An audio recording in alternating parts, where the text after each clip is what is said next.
Segunda de Timoteo 2:20. Pero en una casa grande no solamente hay utensilios de oro y de plata, sino también de madera y de barro, y unos son para usos honrosos y otros para usos viles. Señor y Padre Celestial, te damos gracias por esta noche. Gracias por ayudarnos a llegar aquí ante tu presencia una vez más. Gracias, Señor, por la forma que te mueves en nuestros corazones, en nuestras familias, en nuestros hijos, en nuestros trabajos, en nuestros negocios. Te pedimos, Padre Santo, que tú nos hables. Abre nuestro corazón, Señor, en este momento para recibir tu entendimiento, para recibir tu palabra y que dé fruto al 100%. En el nombre de Jesús te damos gracias. Amén. Pueden sentarse.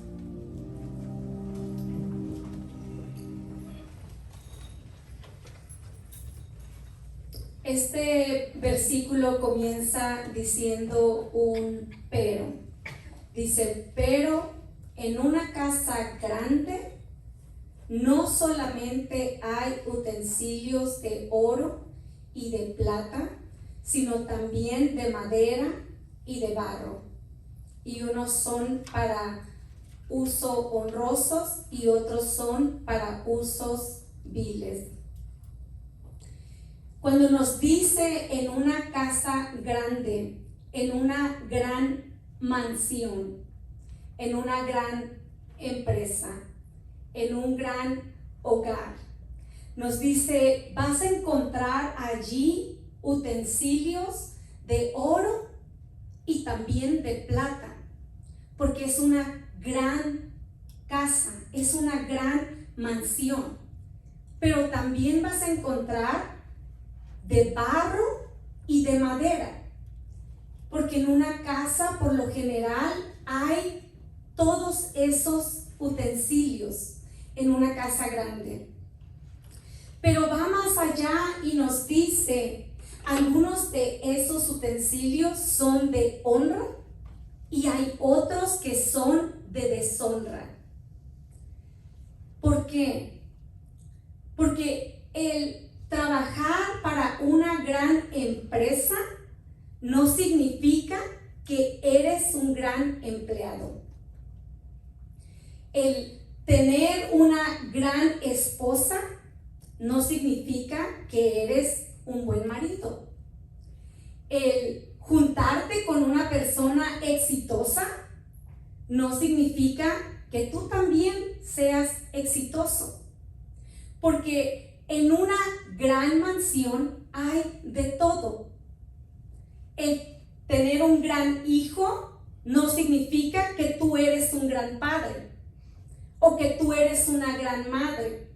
Podemos nosotros alegrarnos y decir, yo tengo una gran madre, pero eso no te hace a ti un gran hijo. Porque en realidad la diferencia del oro y de la plata, del barro y de la madera es la resistencia al calor. Porque si separáramos los dos minerales, el oro y la plata son utensilios que puedes pasar por el fuego y salen no solamente intactos, sino que se ven mucho mejor que cuando entraron. Mas sin embargo, no podemos decir lo mismo de una vasija de madera o quizás de barro, porque no soporta el mismo calor que el oro y la plata.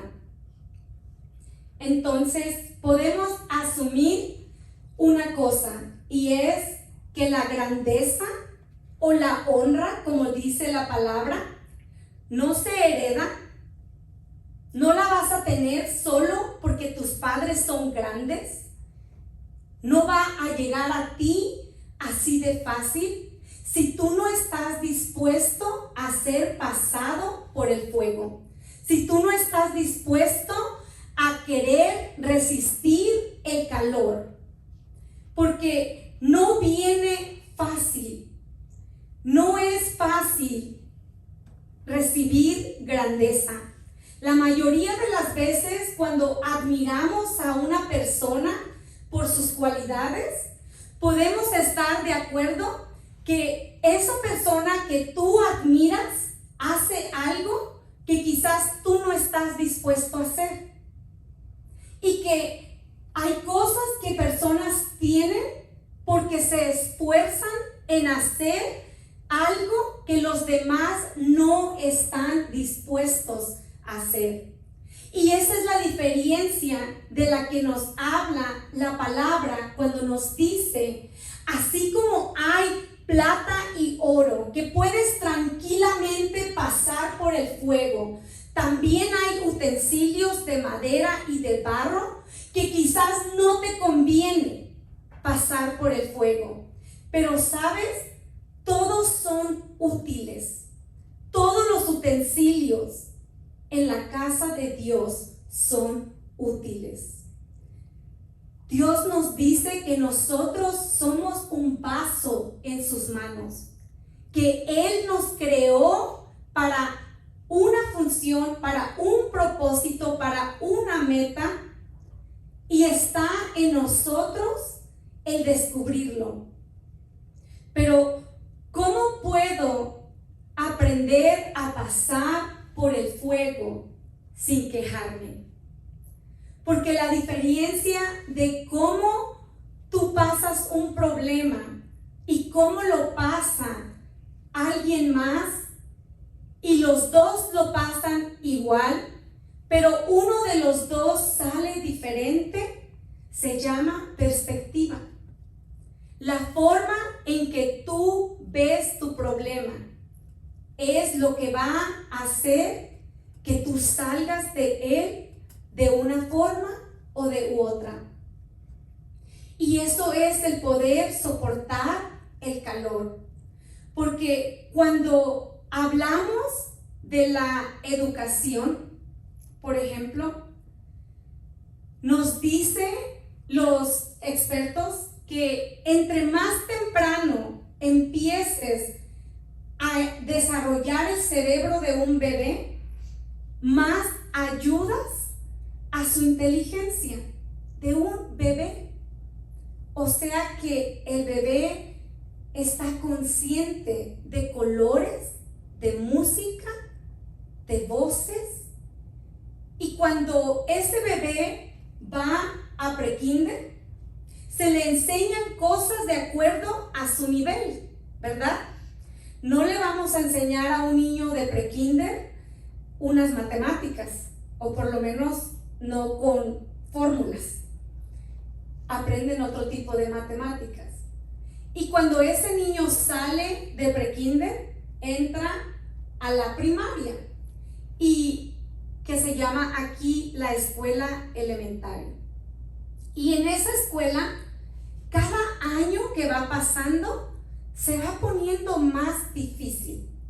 Ya no llega a jugar como antes jugaba, que la maestra le decía, siéntate en el circulito y puedes conversar porque vamos a aprender jugando. Como que se empieza a poner la vida más seria y le empiezan a dejar tareas. Y quizás ya no disfruta tanto la escuela como lo hacía cuando estaba en prekinder. Pero para sorpresa de nosotros, salimos de la primaria y entramos a la secundaria. Y allí se ponen las cosas todavía más difíciles. Y cuando salimos de la secundaria y entramos a la preparatoria, todavía se pone más difícil, ¿verdad, Prisma? Porque la preparatoria te prepara para la universidad.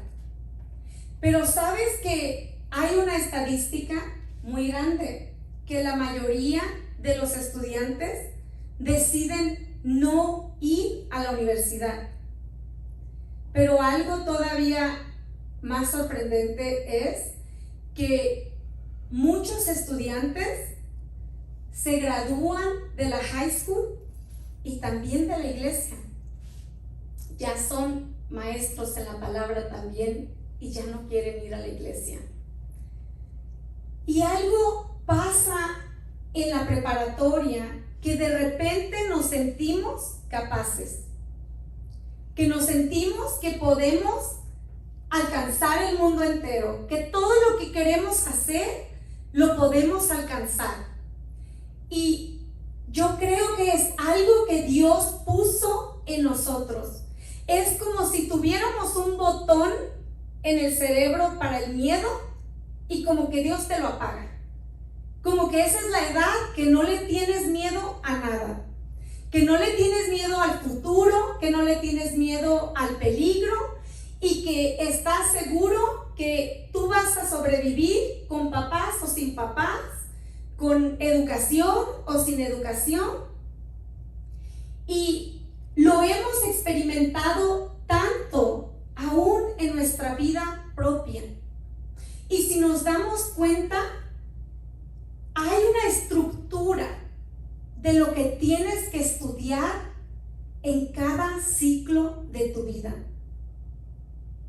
Pero cuando salimos de la adolescencia, la mayoría de los adultos dejamos de estudiar por completo.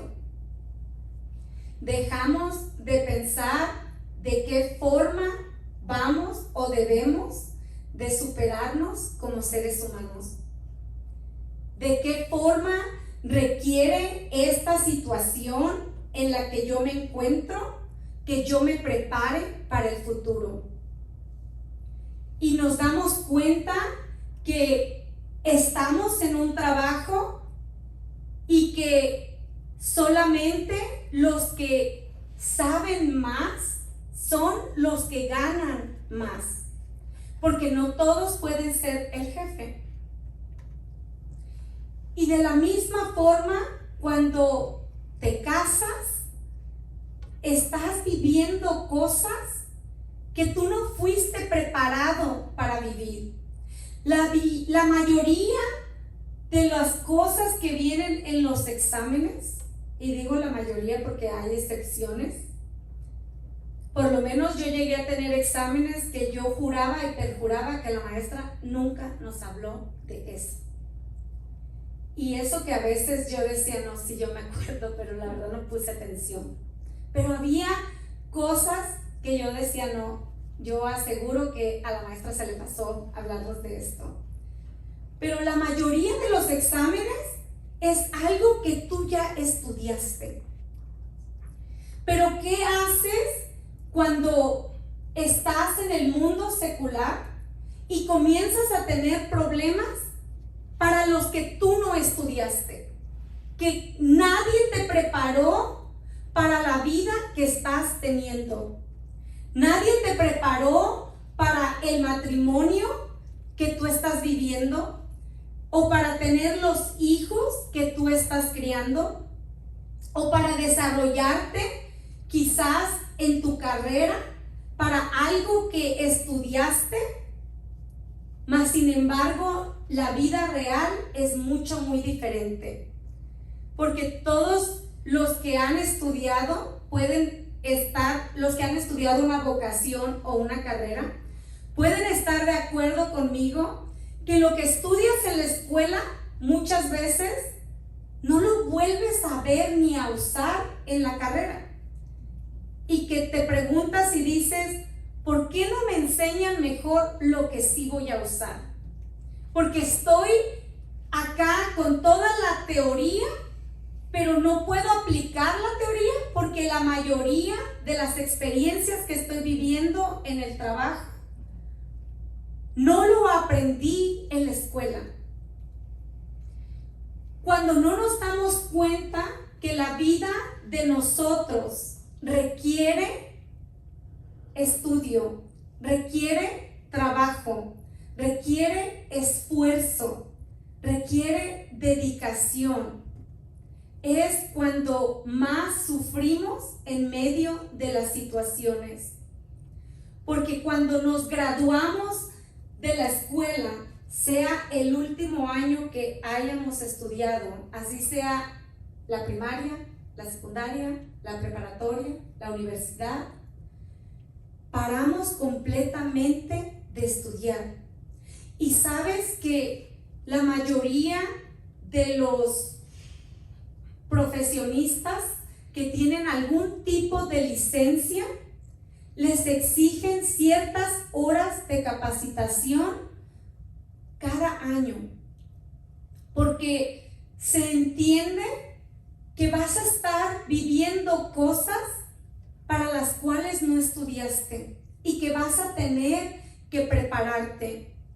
Y nosotros pensamos que solamente está limitado a la escuela, pero si nos damos cuenta, estamos viviendo día a día cosas para las cuales nadie pudo haberte preparado. Porque aún cuando tu mamá te daba un consejo o te decía qué era lo que tenías que hacer o cuál era la expectativa de moral que debías tener, no es lo mismo a cuando te encuentras en una situación en la cual tú tienes que usar tu propio intelecto o que tienes que sacar tus propias deducciones de qué es lo que es mejor hacer en ese momento. Los músicos entrenan muchísimo para poder tocar la música que tocan. Los maestros tienen que seguir capacitándose año a año. Las enfermeras tienen que seguir capacitándose. ¿Por qué como seres humanos pensamos que no necesitamos capacitación como padres? Que no necesitamos capacitación como mujeres, como hombres. ¿Cómo ser un hombre para tus hijos? ¿Cómo ser ese modelo para tus hijos? Y tenemos de repente jóvenes que nos están reprendiendo a nosotros como adultos, cuando debería de ser que somos nosotros los que damos el ejemplo. Pero el tener que tener un joven levantarse a una posición de adulto y decir, alguien aquí necesita ser la razón, y se supone que seas tú, pero porque no lo eres tú, entonces tengo que hacerlo yo. Porque a veces vemos adultos de 50, 60 años y decimos, no puedo creer que a su edad haga lo que está haciendo. Pero si nos damos cuenta, el problema está que cuando salimos de la escuela paramos por completo la capacitación. Que cuando éramos niños teníamos un adulto que nos decía a qué hora levantarte, a qué hora comer y a qué hora dormirte. ¿Y qué crees? Tu vida era más exitosa de niño que de adulto. Y ahora, de adultos, empezamos a enfrentar problemas que quizás de niños jamás hubiéramos experimentado, porque hemos perdido la disciplina, hemos perdido la visión de lo que se supone que debemos de hacer. El pensar que no necesitamos capacitación está acabando con nuestros hogares, está acabando con nuestra persona. El pensar que no necesitamos ayuda para lo que necesitamos hacer. Aún la palabra nos dice que mejor es 2 que 1. Que todo lo que te pones de acuerdo con alguien más aquí en la tierra, lo puedes conseguir. Y muchas veces lo llevamos solamente al término espiritual, pero en realidad Dios nos ha dado el secreto en su palabra para el éxito. Dios nos ha revelado y nos dice, ¿sabes qué, hija o hijo? Si estás batallando con alguien, si tú te buscas a alguien más, si tú te buscas a un experto, si tú te pones a leer un libro, si tú ayudas o pides ayuda con otra persona, tú y esa persona pueden salir adelante. Pero tenemos una sociedad en que los padres están batallando con los hijos y se rehúsan a pedir ayuda profesional. Y que seguimos pensando que vamos a controlar la situación a nuestra manera, pero en realidad es que no recibimos capacitación para ser padres, que no recibimos capacitación para los problemas que estamos teniendo en la vida. Y Jesús nos habla un poco de esto y nos dice que el que no está conmigo está contra mí. El que no recoge, desparrama. ¿Sabes qué nos dice Jesús? Si tú no estás trabajando para el bien, estás trabajando para el mal. Si tú no estás juntando, estás desparramando. Porque podemos nosotros entender que si no estás avanzando, estás atascado en el lodo, que estás quedándote en el mismo lugar en donde estabas. Que tú, si estás en una iglesia, o atraes o aportas o quitas. Si estás en un trabajo, o aportas o quitas. Pero estamos tomando una posición de las dos. Si estás en una empresa, o estás aportando de tus habilidades, o estás quitándole a la empresa. Porque la palabra nos dice que en una gran casa hay vasos de honra y hay vasos de deshonra. Que hay buenos empleados y hay malos empleados. Que no es suficiente con decir que trabajo para una gran empresa, que tengo grandes beneficios en ella, si no estoy aportando algo para que la empresa siga siendo grande. Que si no estamos haciendo, estamos desparramando. Que si no estamos creciendo como personas, que si no podemos reconocer cuando necesitamos ayuda, si no podemos venir ante Dios y decirle, Señor, ¿por qué estoy atorado en esta situación?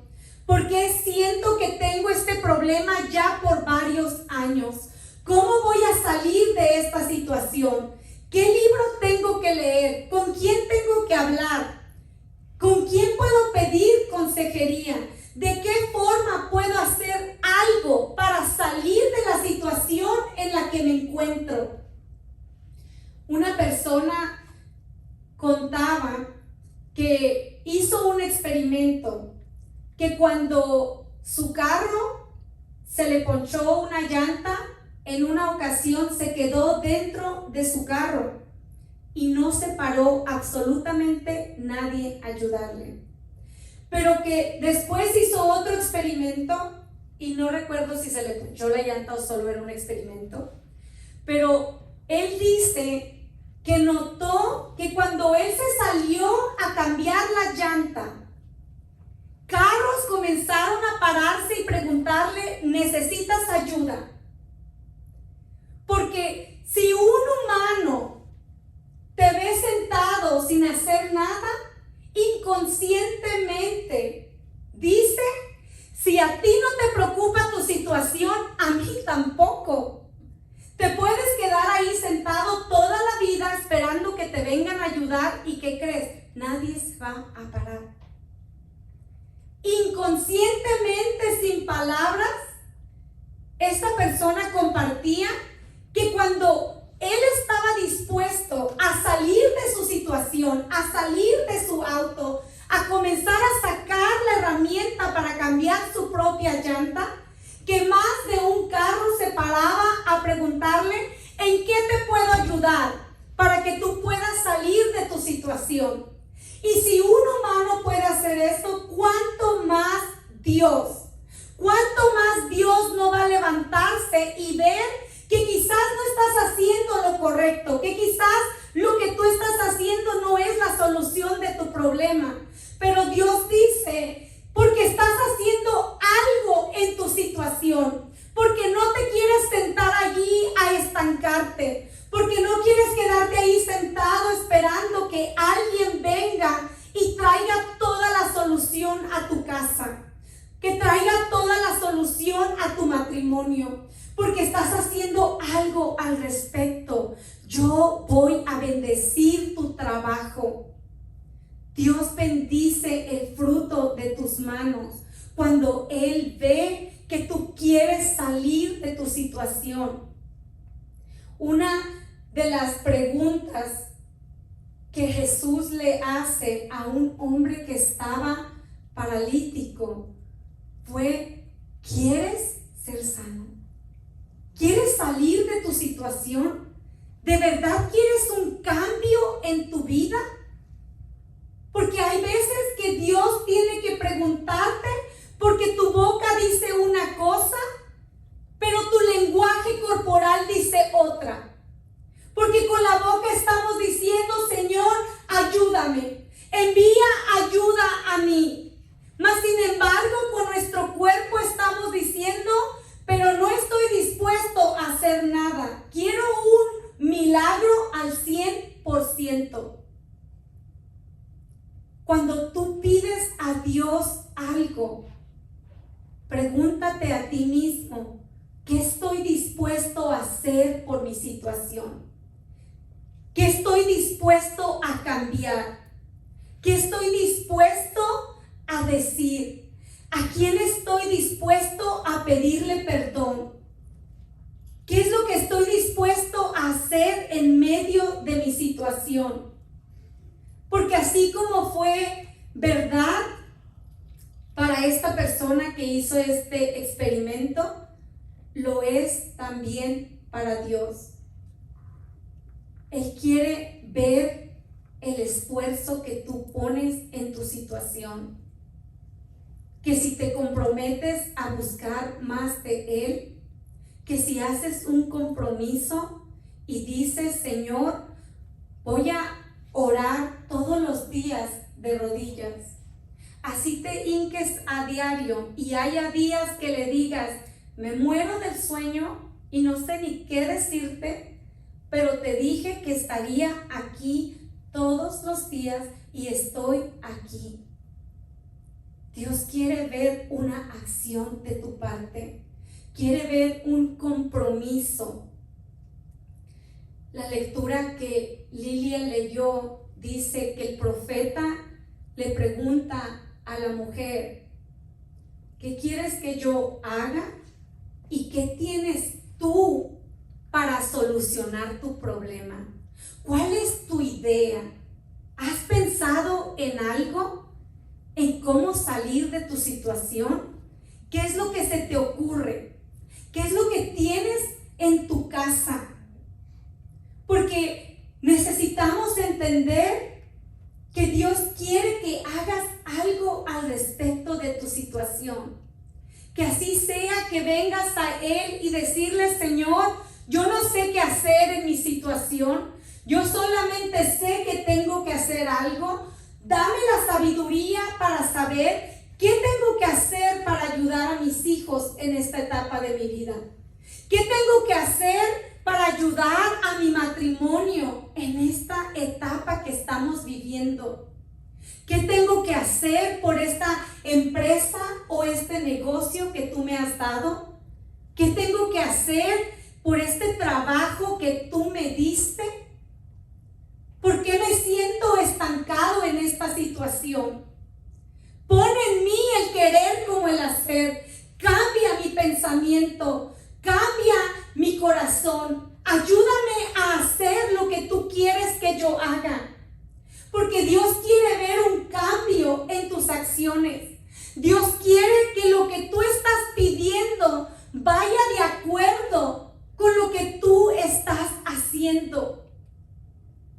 No podemos estar diciendo que queremos salir de la situación en la que nos encontramos y no estar dispuesto a hacer algo al respecto.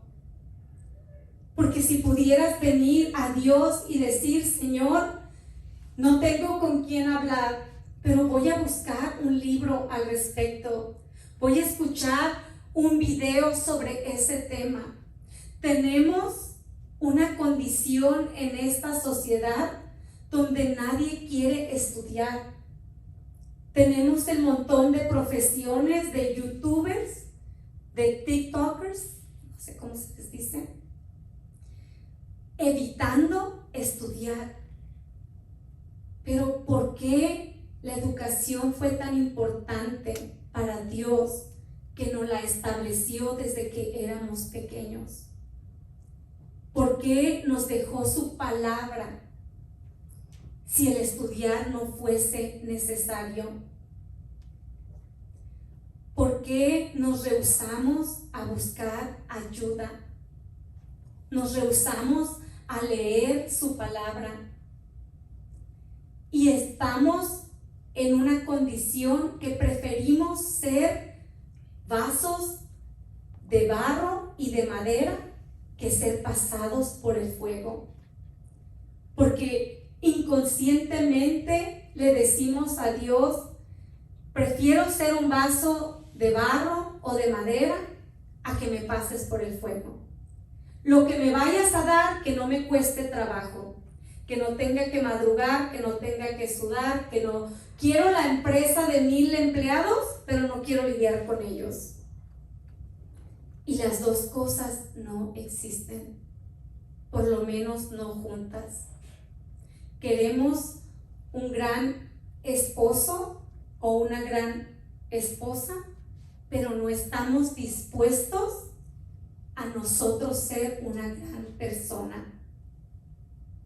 Queremos grandes hijos, pero no estamos dispuestos a capacitarnos para ser mejores padres.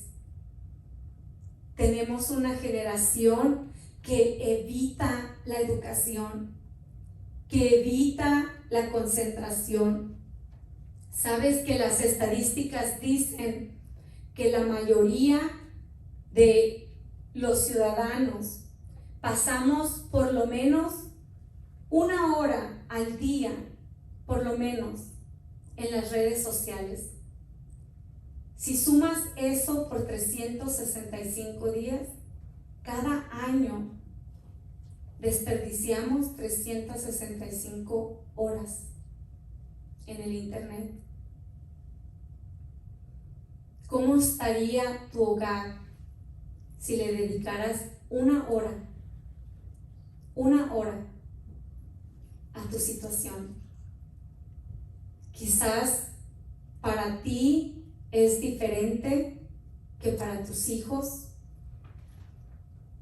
pero si invirtieras 1 hora en ser mejor, si invirtieras 1 hora en mejorar, en salir del lugar en el que te encuentras, si pudieras vencer la comodidad, el querer ser una vasija de madera con tal de que no te pasen por el fuego. Si nos pudiéramos dar cuenta que Dios está siempre buscando a alguien que Él pueda usar.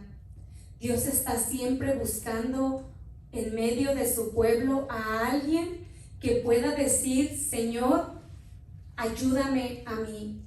Voy a hacer lo que tenga que hacer. Me voy a levantar a la hora que me tenga que levantar. Voy a salir adelante en medio de mi situación. Que Dios está constantemente buscando personas que digan: quiero que tú cambies mi vida. Quiero que cambies mi casa. Quiero que cambies mi corazón. Quiero que cambies mi persona. Quiero que me ayudes. Porque a veces no nos damos cuenta. Alguien dijo en una ocasión, cuando estés cansado de estar cansado de tu situación, es cuando vas a ver un cambio. ¿Y sabes por qué? Porque cuando te cansas de estar cansado, estás dispuesto a hacer cualquier cosa. Cuando llegas a un momento que dices, Señor, estoy cansado de darle 40 vueltas a este desierto. Estoy cansado de cumplir 30 años, 31 años, 35 años, 37 años, 19 años para los más jóvenes como yo. Y que puedes decir, no quiero seguir siendo igual. No quiero volver a repetir esta historia. Este problema que he tenido estancado por 5 o 7 años, quiero salir de aquí. Voy a hacer lo que tenga que hacer. Porque Dios está esperando que te canses de tu situación y que tú mismo te levantes y digas, voy a hacer lo que tengo que hacer para salir de esta situación. Señor, si solamente tú me das la sabiduría, si solamente tú me muestras lo que tengo que hacer, estoy dispuesto a hacer lo que tenga que hacer para salir de aquí. Eso es la diferencia de la plata, el oro y los utensilios de madera y de barro. Que hay dos que están dispuestos a pasar por el fuego. Hay dos que no le tienen miedo al fuego, que saben que por más caliente que se ponga ese horno, que van a poder salir de allí y poder vivir su propósito y ser lo que fueron creados para ser. Pero tenemos una generación que no quiere sufrir, que no quiere capacitarse, que no quiere prepararse y que no podemos entender el por qué no salimos de la situación en la que estamos. Porque nos cuesta poner de nuestra parte. Jesús mismo, en ese mismo versículo, dijo, todo reino dividido entre sí no prevalecerá, no permanecerá y será asolado. La tasa de divorcios está cada vez más alto. La tasa de jóvenes padeciendo depresión está cada vez más alta. Somos nosotros los que Dios llamó la sal de la tierra, los que podemos hacer un cambio en medio de nuestra comunidad, en medio de nuestro hogar, en medio de nuestra situación, y que tenemos que entender que el rehusarnos a capacitarnos nos está costando hogares. El rehusarnos a capacitarnos mejor como padres nos está causando o costando nuestros hijos. El negarnos de capacitarnos mejor en un matrimonio nos está causando los matrimonios. Porque hoy en día nadie quiere estudiar, nadie quiere leer un libro, leer la palabra de Dios o buscar ayuda de alguien más para poder salir de la situación en la que te encuentras. Mas sin embargo, la palabra nos dice que en toda casa tenemos utensilios de honra y utensilios de deshonra. Que si no estamos mejorando, estamos atascados. Si yo te preguntara hoy, y voy a terminar con esto. Si eres oro o plata, o si eres un utensilio de madera o de barro, si yo te preguntara, que te preguntes a ti mismo, si yo partiera de este mundo hoy, ¿se necesitaría una persona especial para reemplazarme? ¿O cualquiera pudiera hacer mi trabajo? Pregúntate a ti mismo, si te fueras de la casa de tus padres hoy, ¿te echarían de menos? ¿Tus hijos extrañarían tus consejos? ¿O estarían felices de no escucharte hablar? ¿Eres una persona grata de escuchar? Si pudiéramos preguntarnos a nosotros mismos, ¿estoy aportando al lugar donde me encuentro o estoy quitando? Porque la Biblia no nos da un punto medio. Jesús dice, si tú no estás juntando conmigo, estás desparramando. Si tú no estás construyendo, estás derribando. Si tú no te estás moviendo, estás estancado. ¿Cómo sería la vida sin ti?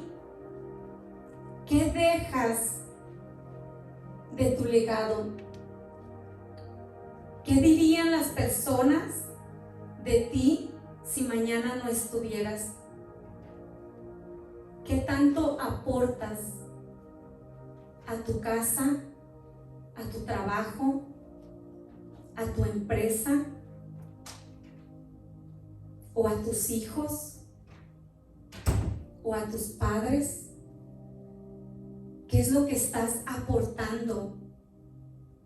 ¿Puedes considerarte un vaso de honra o un vaso de deshonra? Si pudiéramos venir a Dios y preguntarle, Señor, ayúdame a pedirme cuentas a mí mismo. ¿Qué estoy haciendo con mi tiempo? ¿Qué estoy haciendo con la empresa que me diste? ¿Qué estoy haciendo con el trabajo que me diste? ¿Qué estoy haciendo con el hogar que me diste? Si pudiéramos nosotros pedirnos cuentas a nosotros mismos. La Biblia nos da la palabra, el ejemplo de la mujer virtuosa. Y dice, mujer virtuosa, ¿quién la hallará? Y está resumido y estoy parafraseando. Porque su estima sobrepasa largamente la de las piedras preciosas, más que un rubí. Valgo más que un rubí. Aporto más que un rubí. Dice, su marido confía en ella porque le hace bien y no mal todos los días de su vida. Trabaja la lana y el lino, hace telas y tapices de lino fino. O sea que tiene un negocio. Dice, cuida su familia, de su familia de día y de noche, y también de sus empleadas. Dice, compra propiedades y trabaja sus viñas con sus propias manos. Ciñe sus fuerzas de lomo y su fuerza, ciñe de fuerza sus lomos y refuerza sus brazos. Diligentemente trabaja la rueca con sus propias manos. A su marido se le conoce por la fama de ella. Imagínate que a tu marido lo conozcan por ti, por la fama que tú te has hecho de ser una mujer honorable, de honra. Dice, se viste de fuerza y de honor. Qué bonito poder ser una persona honorable. Que tu nombre signifique fuerza y honor. Que alguien diga tu nombre y pueda decir, esa es una persona honorable.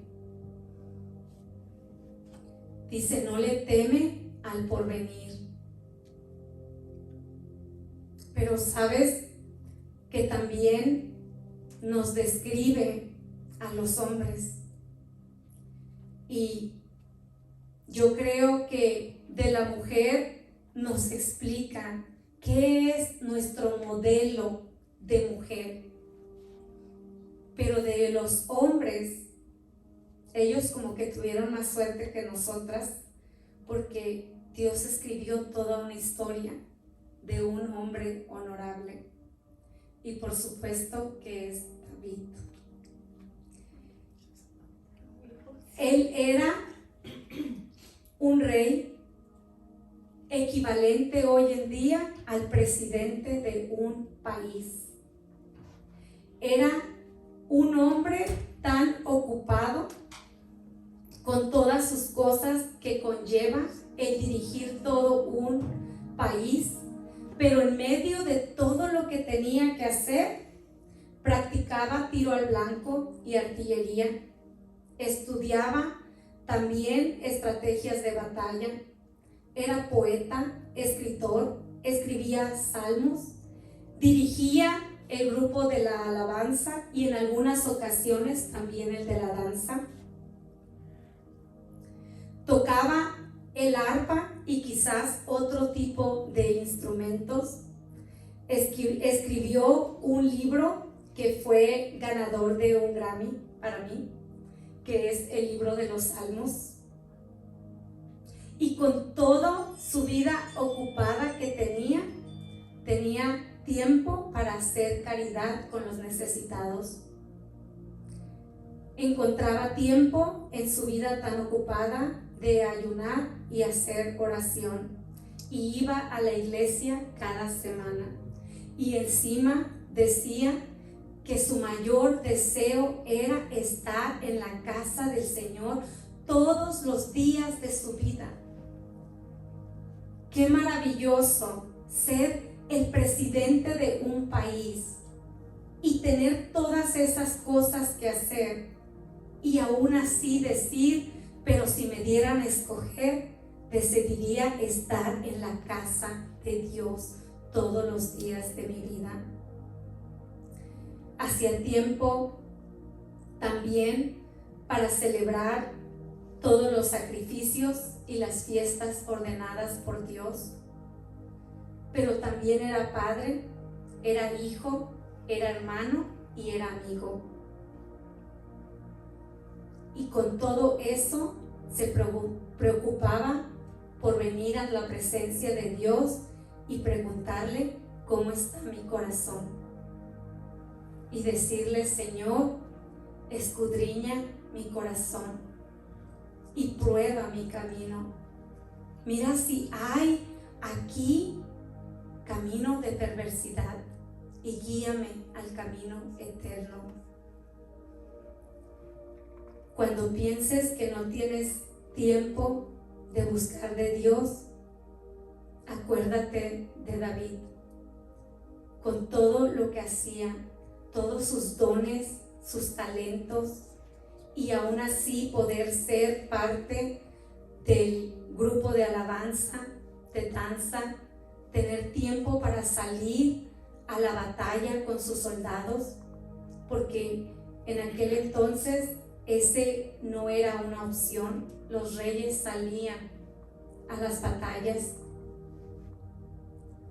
Y a veces pensamos, no tengo tiempo para mejorar mi situación o para capacitarme, mas sin embargo, Dios nos escribió la historia de David, donde nos muestra que sí puedes tener a Dios como tu prioridad y aún así dar lo mejor de ti todos los días. La diferencia de la palabra extraordinario y ordinario está en la frase extra. Si a la palabra extraordinario le quitas lo extra, eres una persona ordinaria. Pero si le pones extra, que Jesús dijo, ir 1 milla más de lo que se te pide, que si tú puedes venir ante Dios y decir, Señor, ¿para qué nací? ¿Para qué me ungiste? ¿Qué debo de estar haciendo en esta etapa de mi vida? No hay nada peor que perder una etapa de tu vida, un tiempo que Dios ha preparado para que tú ganes una batalla, un tiempo que Dios ha preparado para que tú florezcas. No hay nada peor que perder ese tiempo, que creer que las aguas se van a estar moviendo siempre. Porque la palabra nos habla del estanque que venía un ángel solamente de tiempo en tiempo y movía las aguas. Y dice que cualquiera que cayera en ellas en este tiempo recibía un milagro. Pero ¿sabes qué tomaba caer a las aguas? Un esfuerzo de la persona. Y era un lugar de paralíticos. O sea que Dios sí esperaba que por lo menos se arrastraran para caer a las aguas, que hicieran algo. Y cuando perdemos nuestro tiempo pensando que ese tiempo va a volver, que ese ángel va a regresar, que las aguas van a volver a sacudirse para ti, vas a perder tu momento. No pierdas tu momento. Cada minuto importa, cada segundo importa, cada día importa. Vamos a ponernos de pie. Yo quiero invitarles que cierren sus ojos, cada uno en su lugar, y que podamos pedirle a Dios, Señor, ¿para qué fue para lo que tú me ungiste? ¿A dónde me quieres llevar? ¿Qué se supone que debo de estar haciendo en esta etapa de mi vida? ¿De qué forma puedo yo capacitarme para poder triunfar en este momento? ¿Cómo puedo hacer lo que me mandaste hacer? Ayúdame a ser la sal de la tierra. Ayúdame a mantener mis ojos en la meta. Ayúdame a evitar toda distracción. Ayúdame a ser un vaso de honra para ti, para mi familia, para mis hijos, para el lugar donde yo trabajo. Ayúdame, Señor, a salir del lugar en el que me encuentro. ¿En qué área me falta conocimiento? Ayúdame a capacitarme cada día más. Ayúdame a hacer tiempo como lo hacía David para tocar el arpa. Ayúdame a hacer tiempo para trabajar en todo lo que tú me has mandado a trabajar. Señor, te pido perdón por el tiempo que he perdido. Y te pido que bendigas mis pasos, que bendigas, Señor, mis obras, que bendigas mi casa. Te pido, Señor, que bendigas a cada uno de los que están aquí. Señor, tú conoces la situación de cada uno de ellos. Yo te pido que toques su corazón, que les des una palabra de sabiduría. Yo te pido por esa persona que te está pidiendo qué tiene que hacer en esta situación, que tú le ilumines, que tú le hables a su corazón y que tú le des una visión clara de lo que tiene que hacer. Pero también te pido que le des la determinación en su corazón para hacerlo y para terminarlo. Te pido, Señor, por cada una de las parejas que están aquí. Te pido que bendiga sus hogares, que bendiga, Señor, su casa, que bendiga sus hijos. Te pido por cada madre que está aquí. Padre Santo, te pido que escuches su clamor. Te pido que escuches su llanto. Te pido que escuches la oración de todas las madres que claman a ti por sus hijos, por sus hogares. Señor, te pido por todas las personas que tienen una situación de salud, para que traigas salud a sus vidas. Y te damos gracias porque tú nos provocas a un cambio, porque tú activas en nosotros el deseo de crecer, el deseo de cambiar, el deseo de llegar más allá de lo que hemos llegado hasta ahora.